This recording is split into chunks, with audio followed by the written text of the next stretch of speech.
On the air everywhere, this is New England Broadcasting.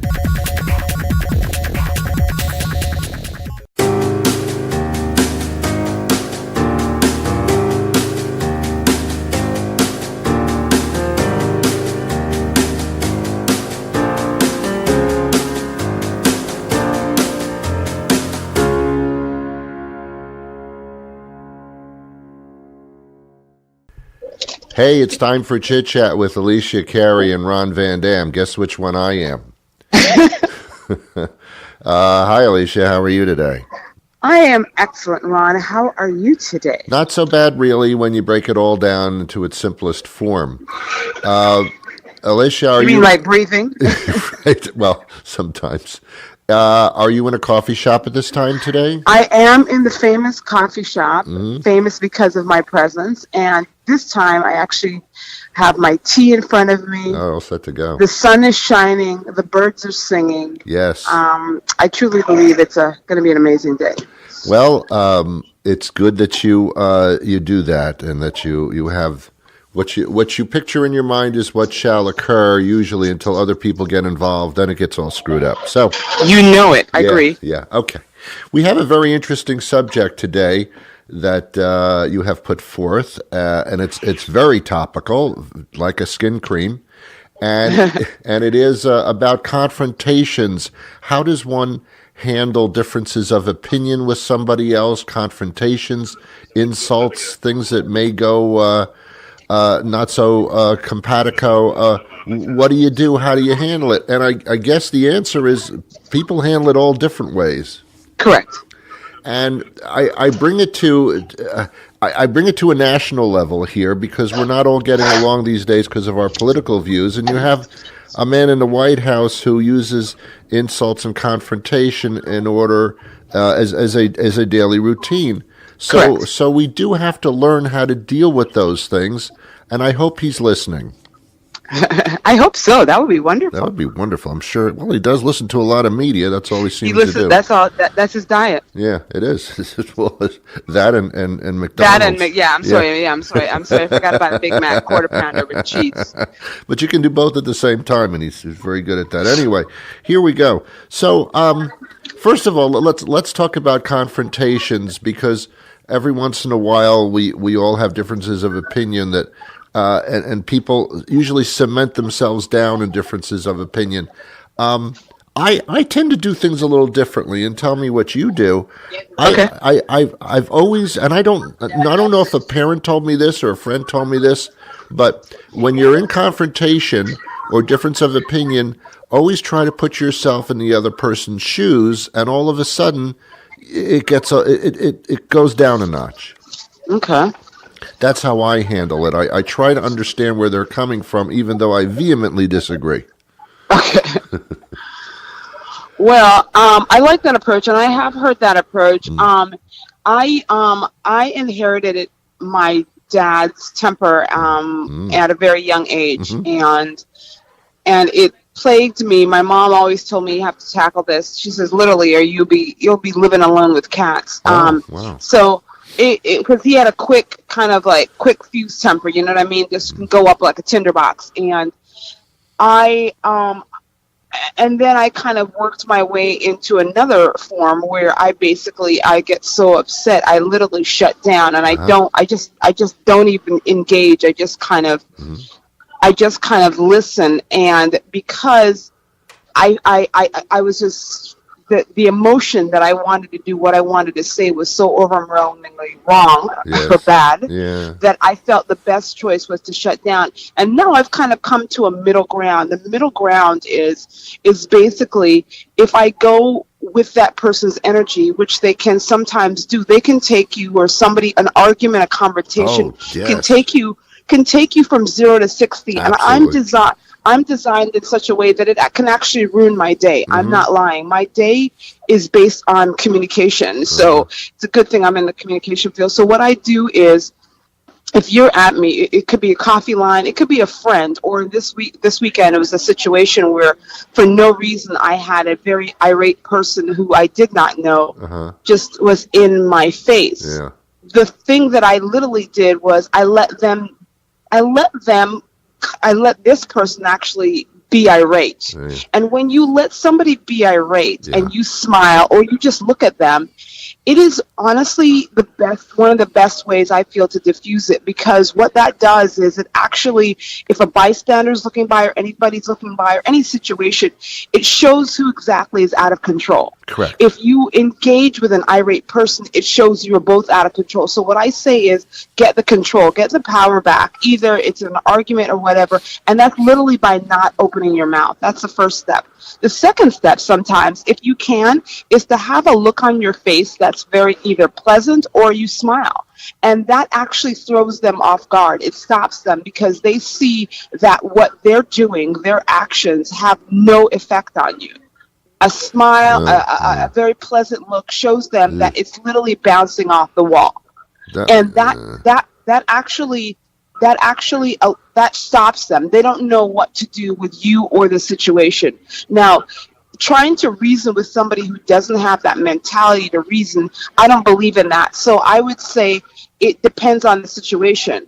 If it's a close person that you know them, but if it's a stranger in a bank or subway or a coffee shop or what have you, I would say walk away. That would be the third step. If it's a stranger, walk away, yes, because it doesn't matter. Yes. Exactly. So those are my three. Like, do not engage. Very good. Change your demeanor from threatening to basically pleasant in some way, either body language or facial expressions. And the second one is either walk away or then engage. If you're going to engage with a loved one, your tone has to be different and has to be short, and says something along the lines of either let's discuss this at another time, one, or if we're going to discuss this now, here are the rules. Right. Give them rules. The rules are you will not raise your voice. I will not raise your voice. And we won't insult.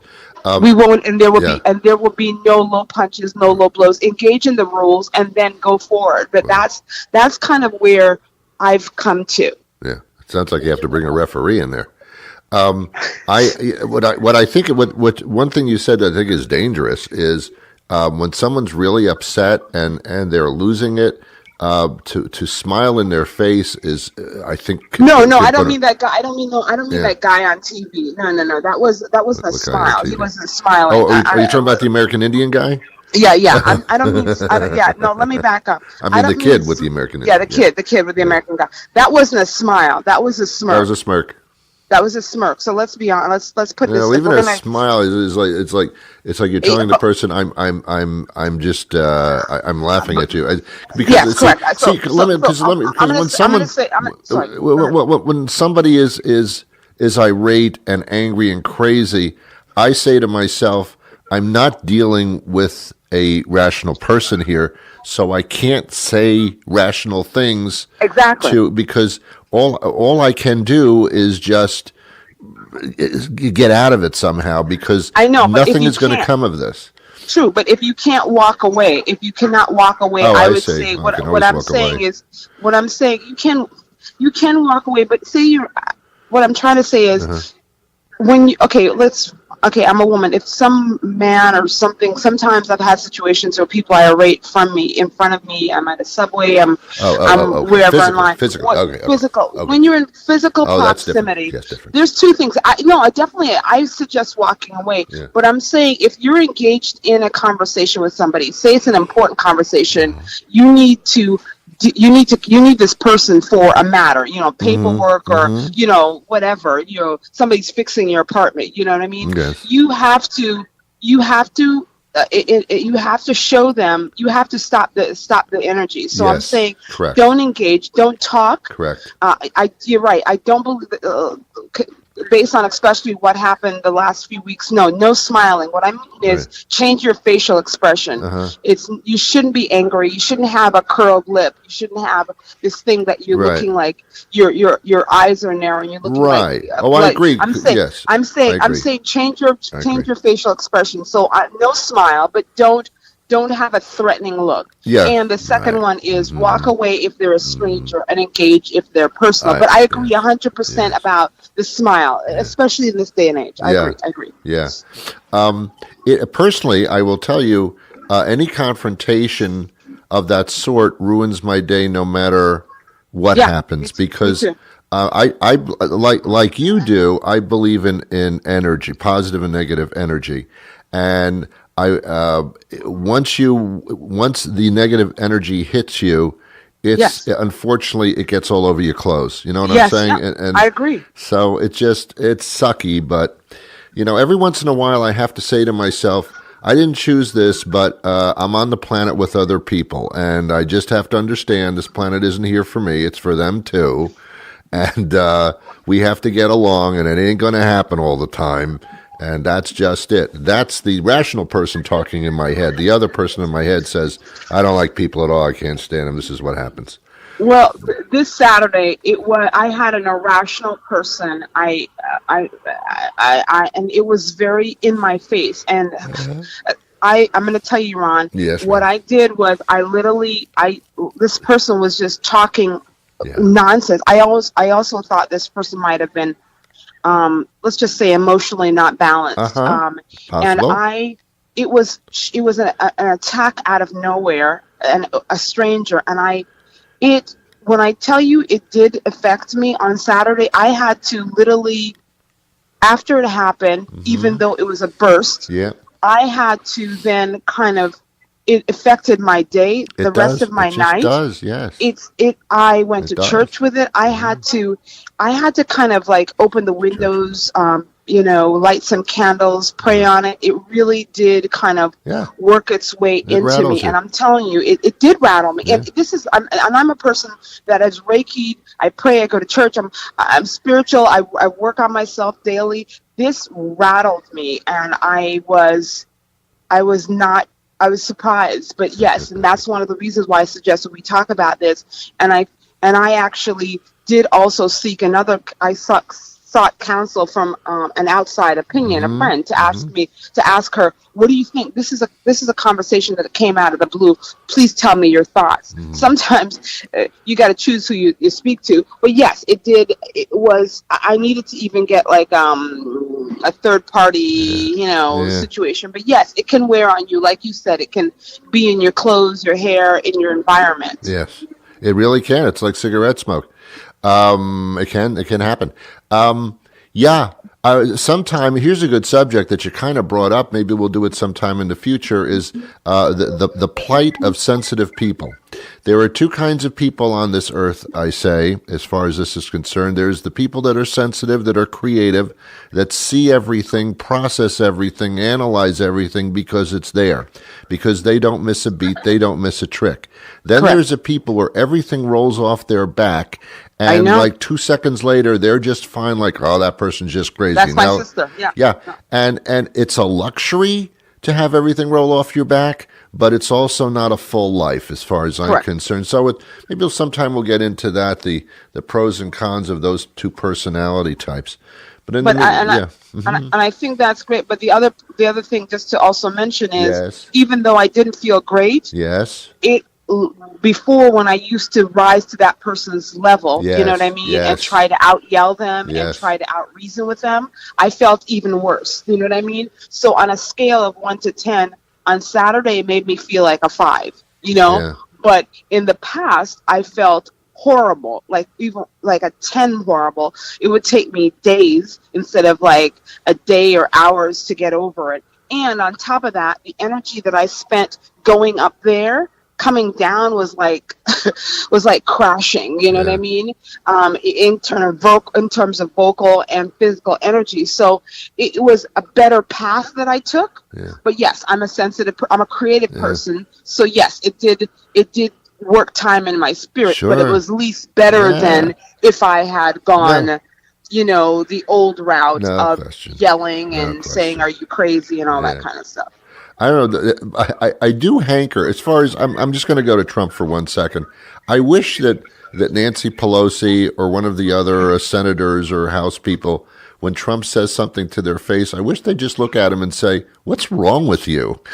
What is wrong with you?" It'd be so funny, but they never do that. But just to call them on the stuff immediately, as opposed to waiting till it comes out in the news and then talking about it on a news set.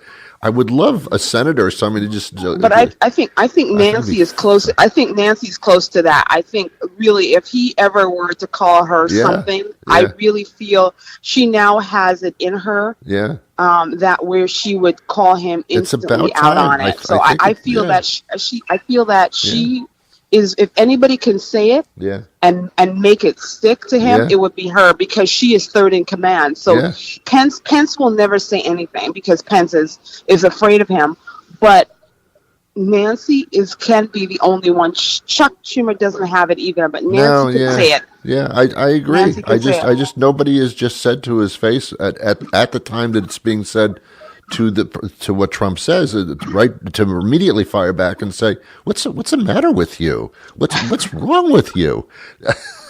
I thought fantastic.